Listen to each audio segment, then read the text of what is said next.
السلام عليكم ورحمة الله وبركاته. إن الحمد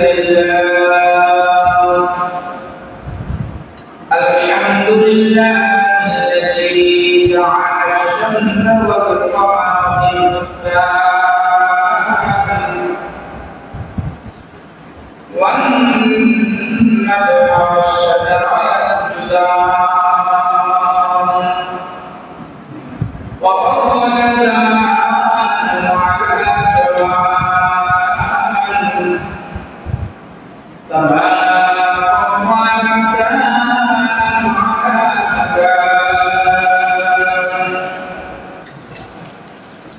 وإنسانا على إنسان ونشهد أن لا إله إلا الله وحده لا شريك له ونشهد أن سيدنا وسندنا وحبيبنا وطبيب قلوبنا ومولانا محمدا عبده ورسوله صلى الله تعالى عليه وعلى آله وأصحابه وبارك وسلم تسليما كثيرا أما بعد فقد قال الله تعالى في شأن كلامه المجيد وفي قرآنه الحميد. أعوذ بالله من الشيطان الرجيم. بسم الله الرحمن الرحيم. فاصبر صبرا جميلا إنهم يرونه بعيدا ونراه قريبا يوم تكون السماء كالمهل وتكون الجبال كالعهن ولا يسأل حميم حميما يبصرونهم يود المجرم لو يفتدي من عذاب يومئذ ببنيه وصاحبته وأخيه وفصيلته التي تؤويه ومن في الأرض جميعا ثم ينجيه.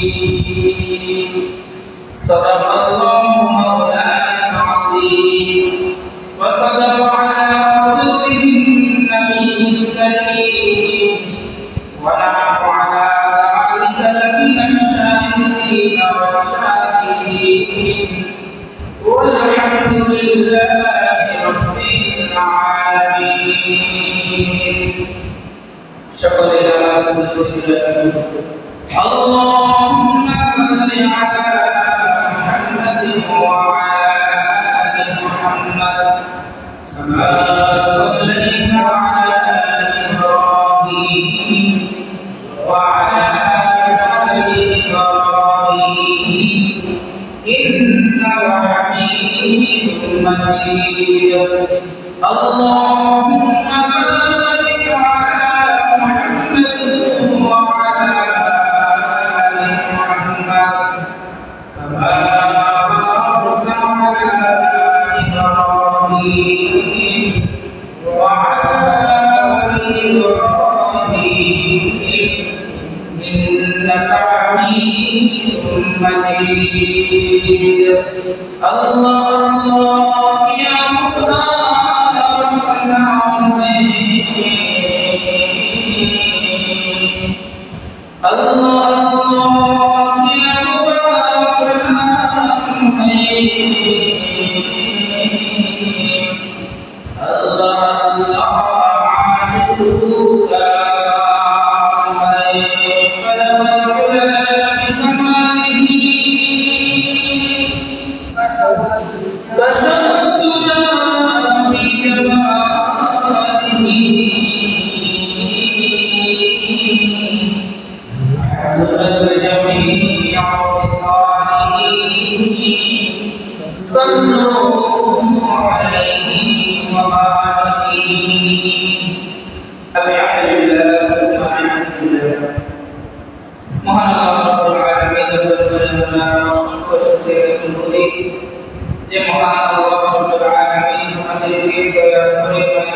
সকল জানা বিষয়গুলো আল্লাহ রাব্বুল আলামিন কোরআন ও হাদিস দ্বারা আমাদের জানিয়ে দিয়েছেন। কথা বলুন ঠিক কিনা? আমাদের একজন ব্যক্তি জীবন চলার জন্য যা যা কিছু জরুরত, যা যা কিছু প্রয়োজন, সব কিছু আল্লাহ তাআলা কোরআনের আয়াতের মাধ্যমে আমাদেরকে জানিয়েছেন। যে বিষয় অস্পষ্ট সেই বিষয়গুলো স্পষ্ট করার জন্য আল্লাহ নবী পয়গম্বর আরবি হাদিস দ্বারা আমাদেরকে জানিয়েছেন। সুবহানাল্লাহ। এই জন্যই বলে ইসলাম এটা শান্তির ধর্ম, একটি পূর্ণাঙ্গ ধর্ম। ইসলামের মতো পূর্ণাঙ্গ ধর্ম পৃথিবীতে আর কোনো ধর্ম নাই। একমাত্র কমপ্লিট ধর্ম যেটা, এটাই হলো ইসলাম। ইসলাম এটা শান্তির ধর্ম। যে শান্তি মানবে, ইসলাম মানবে, সে শান্তি পাবে। যে ইসলাম মানবে না, সে শান্তি খুঁজেও পাবে। এই জন্য ইসলাম এটা কানুনিক ধর্ম, আল্লাহ তাআলার মনোনীত ধর্ম। ইসলামের প্রতিটি বিধান যদি আমি আর আপনি মেনে চলতে পারি, তো রাজি থাকবেন কে? কথা বলেন, রাজি থাকবেন কে? আল্লাহ তাআলা। ইসলাম মানলাম না তো ছেড়ে দিলাম, তো আল্লাহ তাআলাও নারাজ হয়ে যাবে। তো দুনিয়ায় আমরা আল্লাহ তাআলাকে নারাজ করে চলবো না, রাজি করে চলবো ইনশাআল্লাহ। আমরা এমন ভাবে চলার চেষ্টা করব যেন আমার মালিক, আমার খোদা, আমার রব, আমার প্রভু যে উদ্দেশ্যে আমাকে দুনিয়ায় পাঠিয়েছেন, আমার মালিককে খুশি করে যেন দুনিয়ায় চলতে পারে, এই আশা করা যাবে ইনশাআল্লাহ। চেষ্টা করবো তো ইনশাআল্লাহ। আল্লাহর নবী পয়গম্বর আরবি যখন মানুষকে, বিধর্মীদেরকে, নাফরমানদেরকে ঈমানের পথে দাওয়াত দিচ্ছিলেন, আমরা সকলেই জানি তায়েফের ময়দানে আল্লাহর নবী পয়গম্বর আরবি দীর্ঘ 1 মাস দ্বীনের পথে তায়েফের বাসীদেরকে দাওয়াত দেওয়ার পরেও একজন তায়েফবাসীও দ্বীনের দাওয়াতকে কবুল করেন নাই। ইতিহাস আমরা কম বেশি সকলেই জানি। তায়েফবাসীরা আমার আপনার বিশ্বনবীর উপরে কি পরিমাণ আক্রমণ, কি পরিমাণ কষ্ট বিশ্বনবীকে তায়েফবাসী দিয়েছে, ইতিহাস আমাদের অজানা নেই। যখন এইভাবে আল্লাহর নবী বারবার উম্মতকে দাওয়াত দেওয়ার পরেও উম্মত মানছে না, উম্মত বুঝার চেষ্টা করছে না, আল্লাহ রাব্বুল আলামিন আয়াত নাযিল করে দিলেন জিবরাইলের মাধ্যমে। আল্লাহ রাব্বুল আলামিন আয়াতের মধ্যে বলেন, ও রাব্বুল আলামিন ফাসবির সাবরান জামিলা। ও আমার বন্ধু, আমার পয়গম্বর, ও আমার হাবিব, আপনি শেষ নবী, আপনার পরে আর কোনো নবী নাই। আপনি এমন কষ্ট করে আপনার উম্মতের উপর দাওয়াত দিচ্ছেন, আপনার উম্মত যদি না মানে, না মানতে চায়, আপনি কোনো তাদের সাথে বিরাদরি করিয়েন না। আল্লাহ পাক বলেন ফাসবির, আপনি ধৈর্য ধরেন। কাদের? আল্লাহ রাব্বুল আলামিন বলেন ফাসবির সাবরান জামিলা, আপনি উত্তম ধৈর্য ধারণ করেন। আপনি দাওয়াত দিচ্ছেন, আপনার উম্মতকে বুঝাইতে চাচ্ছেন যে দ্বীন এটা শান্তির ধর্ম, ইসলাম এটা শান্তির ধর্ম, কিন্তু আপনার উম্মত আপনার ধর্মকে মানতে চায় না, বুঝতে চায় না, এই পথে আসতে চায় না।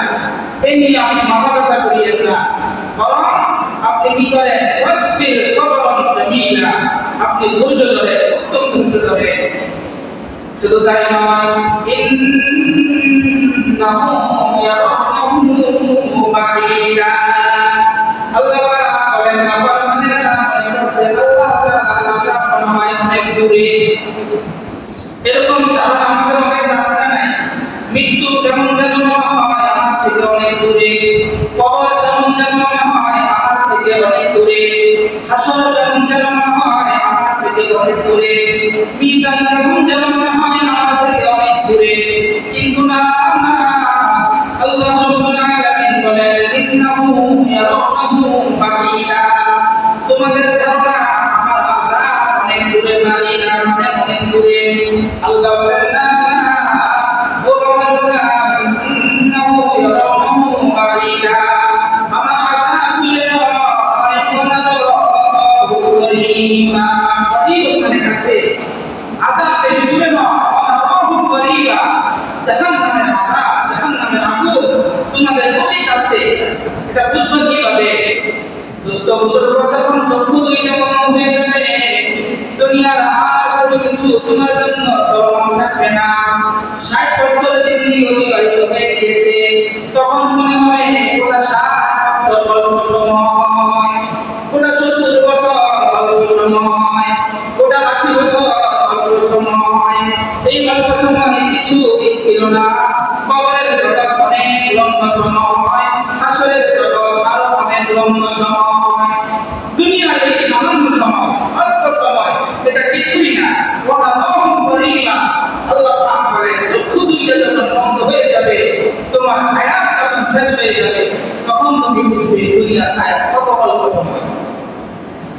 আল্লাহ রাব্বুল আলামিন বলেন ইয়াউমা তাকুনুস সামাউ কাল, যেদিন আমি আল্লাহ ইসরাফিলের সংজ্ঞায় দেওয়ার পরে আসমানটাকে এত বড় আসমান, যেই আসমানের কোনো খুঁটি নাই, যেই আসমান ভাসমান মনে হয়, আল্লাহ রাব্বুল আলামিন বলেন ইসরাফিলের ফুঁক দেওয়ার পরে ইয়াউমা তাকুনুস সামাউ কাল, আমি গোটা আসমানকে গলে গলে ঢেলে দেব।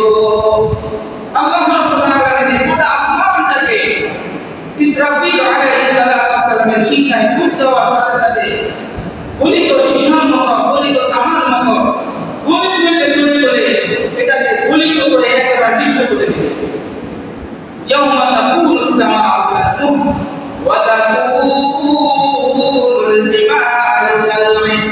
শুধু তাই নয়, তুমি যে জমিনের উপরে আজকে বিচরণ করতেছো, যেই জমিনকে তুমি কোদাল দিয়ে কূপ দিয়ে তুমি ফসল উৎপাদন করছো, যেই জমিনের মধ্যে তুমি বিচরণ করতেছো, যেই জমিনের মধ্যে তুমি মাইলিং করে 7 তলা 8 তলা 10 তলা 20 তলা ভবন তৈরি করতেছো, এই গোটা জমিনটাকে ওয়াতাকুল জিবালু কাল-ঈন, এবং পাহাড় সমুদ্র সব কিছু আমি তুলার মতো উড়িয়ে দিব। ইয়াউমা তাকুনুস সামাউ কাল-মুহল, আসমানগুলোকে আল্লাহ রাব্বুল আলামিন গলিত শিশার মতো বানাবে। ওয়া তাকুনুল জিবালু কাল-ঈন, আল্লাহ রাব্বুল আলামিন পাহাড়গুলোকে জমিনটাকে তুলার মতো উড়িয়ে দিবে। ইয়াউমা তাকুনুস সামাউ কাল-মুহল ওয়া তাকুনুল জিবালু কাল-ঈন। এরপরে আল্লাহ রাব্বুল আলামিন হাসরের ময়দান কায়েম করবে। কিসের ময়দান? হাসরের ময়দান। ওয়ালা ইয়াসআলু হামীমুন হামীমা, কি সুন্দর কথা আল্লাহ বলছেন, ওয়ালা ইয়াসআলু হামীমুন হামীমা। আজকে দুনিয়ায় চলতে তোমার কত বন্ধু, কত বান্ধবী, কত দোস্ত, কত কিছু, কত আড্ডা, কত সুন্দর চলো, কিন্তু আল্লাহ রাব্বুল আলামিন বলেন এমন এক হাসর আমি কায়েম করব, সেদিন ওয়ালা ইয়াসআলু হামীমুন হামীমা। যেই বন্ধুর জন্য দুনিয়ায় তুমি নামাজ ত্যাগ করে ফেলছো, রোজা রাখা নাই, যাকাত দাও নাই, হজ করো নাই, বন্ধুর পিছনে সারাদিন কাটাইছো, মোবাইলের পিছনে কাটাইছো, আল্লাহ পাক বলেন হাসরের ময়দানে ওই বন্ধু তোমাকে দেখে কিন্তু চিনবে না, বন্ধু তোমাকে চিনবে না। এটা আল্লাহ পাকের কথা। ওয়ালা ইয়াসআলু হামীমুন হামীমা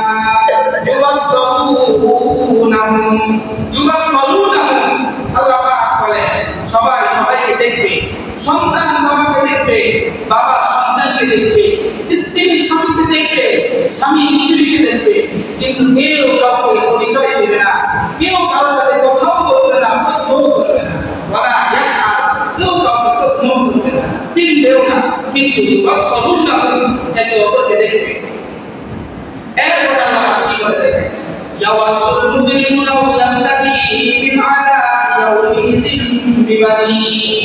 আল্লাহ পাকের কথা, ও গোলাম, আজকে তুমি আমার নাফরমানি করছো, আমার ইবাদত মানতে রাজি না, আমার নামাজ পড়তে রাজি না, কিন্তু এমন একদিন আসবে ওয়াতাকুল জিবালু কাল-মুহলি ওয়ালা ইয়াসআলু হামীমুন হামীমা ইউবাসসালুনাহুম ইয়াওয়াতুল মুজরিমু লাউ ইয়ামতাদি মিন আযাবি ইয়াউমিদিন বিবাদি। জাহান্নামীরা জাহান্নামের কাছে দেখবে, নাফরমানেরা যারা দুনিয়ায় আল্লাহ পাকের নাফরমানি করেছে, আল্লাহ পাকের ইবাদত করতে আসে নাই, আযান হয়েছে মসজিদে ঢুকে নাই, পর্দা করে নাই, হালাল হারাম বেঁচে চলে নাই, হারামের উপরে জীবনটাকে পার করে দিয়েছে, আল্লাহ রাব্বুল আলামিন বলেন তারা যখন হাসরের আযাবটাকে দেখবে ইয়াওয়াতুল মুজরিমু লাউ ইয়াফতাদি মিন আযাবি ইয়াউমিন বিবানি। এই আযাব দেখার সাথে সাথে এই জাহান্নামী ব্যক্তিটা আল্লাহ তাআলাকে বলবে, কয়েকটা কথা বলবে এখানে, খুব ভালো করে কথা শুনিয়ে। এই জাহান্নামী নাফরমান আল্লাহ পাকের গোলাম হাসরের ময়দানে সে যখন জাহান্নামকে খুব কাছে থেকে দেখবে, আযাবকে খুব কাছে থেকে দেখবে, তখন আল্লাহ পাকের কাছে তিনি কয়েকটা কথা বলবেন। কি কথা? ওয়াসাইবাতিহি ওয়া আখিহি। সর্বপ্রথম বলবে, আল্লাহ আপনি আমার সন্তানদেরকে জাহান্নামে দিয়ে দেন, আমার কোনো আপত্তি নাই। ওয়া আখি, আমার আপন ভাইকে আপনি জাহান্নামে দিয়ে দেন, আমার কোনো আপত্তি নাই। ওয়াসাইবাতিহি ওয়া আখি ওয়া ওয়াসিলাতিহি আল্লাতী তুকফি, আমি তাদের সাথে প্রতিবেশী, আমি তাদের সাথে চলাফেরা করেছি, তাদেরকেও আপনি জাহান্নামে দিয়ে দেন, আমার কোনো আপত্তি নাই। ওয়া মান ফিল আরদি জামিআ, আল্লাহ দুনিয়ার সব মানুষকে জামিআ মানে সব, আল্লাহ আপনি সব মানুষগুলোকে জাহান্নামে দিয়ে দেন। সুম্মা ইউতি, আল্লাহ অতঃপর শুধু আমাকে বাঁচান। এটা কি বলবে? একজন নাফরমান যে ব্যক্তি হাসরের ময়দানে জাহান্নামকে অতি কাছে থেকে দেখবে, দুনিয়ায় আল্লাহকে মানে নাই, তওবা করে নাই, আযান হয়েছে মসজিদে বসে নাই, আল্লাহ তাআলার কোনো বিধানের উপর মেনে চলে নাই, এই ব্যক্তি ওই হাসরের ময়দানে বলবে, আল্লাহ আমার সন্তানকে আপনি জাহান্নামে দিয়ে দেন, আমার ভাইকে আপনি জাহান্নামে দিয়ে দেন, আমার মাকে আপনি জাহান্নামে দিয়ে দেন, আমার বাবাকে আপনি জাহান্নামে দিয়ে দেন, আমার প্রতিবেশীকে আপনি জাহান্নামে দিয়ে দেন, গোটা পৃথিবীর সকল মানুষকে আপনি জাহান্নামে দিয়ে দেন। সুম্মা ইউতি, শুধু আমাকে বাঁচান। বুঝে আসছেন কথা? দোস্ত বুজুর্গ, তাহলে কি পরিমাণ ভয়াবহ একটা অবস্থা তৈরি হবে, শুধু নিজেকে বাঁচানোর কথা চিন্তা আসবে, আর কারো চিন্তা মাথায় আসবে না। আল্লাহ পাক তখন কি বলবে এটাও কোরআনে বলে দিয়েছে। আল্লাহ পাক সাথে সাথে ধমকি দিয়ে বলবে, আল্লাহ না না তুমি দুনিয়ায় যা কিছু বলছো আমি কোন কিছু তোমার কথাকে অস্বীকার করি না, কিন্তু আজকে আমি বাদশা, আর কোনো বাদশা নাই। কাল্লা, তোমার কথা আজকে আমি শুনতে রাজি না। ইন্নাহা লাযা নাযাআতাল লিশাওয়া, জাহান্নামের আগুনগুলো হেঁটে হেঁটে ওই নাফরমানদের কাছে আসবে, এসে কি বলবে? তাদু, এই তাদু আমার উস্তাদ বলতেন বারবার, এই তাফসীর যখন আমাদেরকে পড়াইছেন মুফতি হারুন রশিদ সাহেব আমাদেরকে বারবার বলতেন তাদু, এটা জাহান্নামের ডাক। কারটা? জাহান্নামের ডাক। তাদু, জাহান্নাম ডাকবে মান আদবারা ওয়া তাওয়াল্লা। দুনিয়ায় তোমার জিন্দেগি তুমি তোমার মতো করে কাটাইছো, কিন্তু আজকে আর তোমার কথা শুনবে না, আসো আমার ভিতরে। জাহান্নাম ডাকবে, এইভাবে করে ডাকবে, আজকে আসো আমার ভিতরে। দুনিয়ায় তো তোমার মন চাই জিন্দেগি তুমি জীবন যাপন করছো, আল্লাহর আদালতে আজকে তোমার কোনো কথা শোনা হবে না। তাহলে মান আদবারা ওয়া তাওয়াল্লা, আল্লাহ রাব্বুল আলামিনের আদেশে সেই দিন জাহান্নামগুলো জাহান্নামীদেরকে ডেকে ডেকে জাহান্নামের মধ্যে ফেলে দেবে। নাউযুবিল্লাহ। গোটা কোরআনের তাফসীর করছি, একটা কথাও কোনো মানবার নাই। দুস্থ বুজুর্গ কি বুঝলেন? দুনিয়ায় যদি আমি আমার এই অল্প সময়ের জিন্দেগিটা নিজের মন চাই জিন্দেগির মতো পার করি, হাসরের ময়দানে কবরের জিন্দেগি কত ভয়ানক হবে, বলেন কত ভয়ানক হবে। এই জন্য আপনারা আমার এই এলাকার মুসল্লি বড় কষ্ট লাগে যখন নামাজের সময় হয়, নামাজে আসেন না, কিন্তু মসজিদের পাশে বসে থাকেন, দোকানে বসে থাকেন, গল্পের আড্ডায় বসে থাকেন, তখন বড় কষ্ট লাগে। আফসোস, বান্দা এত কিছু জানা সত্ত্বেও বান্দা মসজিদে ঢুকতে চায় না। কতটুকু সময় যাবে? 5 ওয়াক্ত নামাজ এবারে হিসাব করলে কয়েক মিনিট সময় যায়। সময়টা দেওয়া কার? বলেন না কার? আল্লাহ তাআলা। আল্লাহ তাআলা এত কিছু দিল, এত কিছু আমাকে না চাইতে দিল, কিন্তু আল্লাহর জন্য এই প্রতি ওয়াক্তে 15-20 মিনিট করে সময় আমরা মসজিদে দিতে পারি না, তাহলে কত দুর্ভাগ্য উম্মত। বলেন, এই জন্য আপনাদের কাছে আমি পায়ে হাত রেখে বলতে চাই, আপনাদের কাছে জোরালোভাবে আবেদন করতে চাই, আপনাদের এলাকার একজনকে সামান্য ইমাম হিসাবে আপনাদের কাছে আমার এটা আবদার। দুনিয়ার কত মানুষের কত আবদার থাকে, সন্তানের কত আবদার বাবার কাছে থাকে, বাবার কত আবদার কত সন্তানের কাছে থাকে। আমি আপনাদের এলাকার একজন নাখান্দা একজন গোলাম হিসাবে আপনাদের কাছে আমার একটা ছোট্ট আবদার, খুশি করবো আল্লাহকে, বিধান মানবো আল্লাহ, একমাত্র আল্লাহকে রাজি খুশি করার জন্য, না ইমামকে না কোনো দুনিয়ার কোনো ব্যক্তিকে কাউকে খুশি করার জন্য না, একমাত্র আল্লাহকে খুশি করার জন্য 5 ওয়াক্ত নামাজ কি পড়া যাবে না ইনশাআল্লাহ? বলেন পড়া যাবে না ইনশাআল্লাহ? অন্তত আল্লাহ তাআলা সেই কিয়ামতের আদালতে যেদিন আমি দাঁড়াবো, আল্লাহ তাআলা যেন বলতে পারি, আল্লাহ দুনিয়ায় আর কিছু করতে পারি বা পারি নাই, কিন্তু আপনার 5 ওয়াক্ত নামাজ ছাড়ি নাই। এই কথাটা তো অন্তত কি করতে পারবো? বলতে পারবো। পারা যাবে না ইনশাআল্লাহ? আমার এখানে অনেক মুসল্লি আছে, আলহামদুলিল্লাহ অনেকে 5 ওয়াক্ত নামাজ পড়েন, কিন্তু আমার অনেকে আছেন শুধু জুমার দিন ছাড়া আর মসজিদে থাকেন না। হতে পারে আপনি বাজারে করে নামাজ পড়েন, আপনার প্রতি আমরা নেন, কারণ আলহামদুলিল্লাহ, কিন্তু আপনাদের প্রতি আমার উদারতা আহ্বান, বিশেষ করে নওজোয়ান যুবক ভাইয়েরা, তোমাদের ইবাদত আল্লাহ পাকের কাছে বেশি পছন্দনীয়।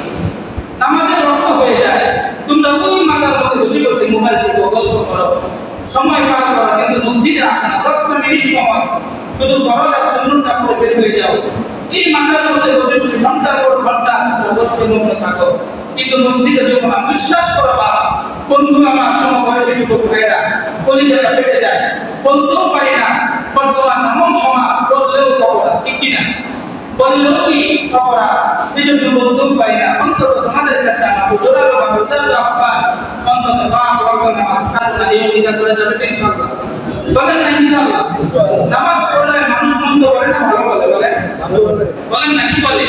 তাহলে বিবাহের জন্য যখন মেয়ের বাড়ির পক্ষ থেকে ছেলের আলোড়ন মন্দ এটা বোঝার জন্য এলাকাতে আসে, তুমি যদি নামাজি হও, দোকান থেকেও দোকানদারও বলবে আর যাই হোক ছেলেটা নামাজি, কথা বলুন ঠিক কিনা? আর যাই হোক ছেলেটা কি নামাজি, তখন মেয়ে বাড়ির পক্ষের লোকেরাও বুঝবে নামাজ যেহেতু করে এই অন্যায় করবে না। এই ধারণা আসবে কিনা? নামাজ যখন পড়ে এই ছেলে কি করবে না? অন্যায় করবে না। এই ছেলে সুদ খাবে না, এই ছেলে মদ খাবে না, এই ছেলে নেশা করবে না, এই ছেলে গাঁজা খাবে না, এই ছেলে সিগারেট খাবে না। এই ধারণা মেয়ের বাড়ির পক্ষের মানুষের মধ্যে আসবে কিনা? বলেন আসবে কিনা? আর আমাদের ধারণা নিজের মন চাই জিন্দেগি পরিচালনা করছো, দুনিয়াও তোমার বাবা, আখিরাতে বড়বার কাছে। এই জন্য আমি সকলের প্রতি উদারতা আহ্বান করবো, অন্তত 5 ওয়াক্ত নামাজ, 5 ওয়াক্ত নামাজ, 5 ওয়াক্ত নামাজ। দুনিয়ায় যা কিছুই করি না কেন, জাহান্নামের আগুনের ভয়ে বা কবরের আযাবের ভয়ে, আল্লাহ তাআলার ভয়ানক শাস্তির ভয়ে 5 ওয়াক্ত নামাজ পড়বো ইনশাআল্লাহ। আল্লাহ পাক আমাদের সকলকে উক্ত কথাগুলোর উপরে বিচার এবং আমল করার তৌফিক দান করুন। সকলে আমিন।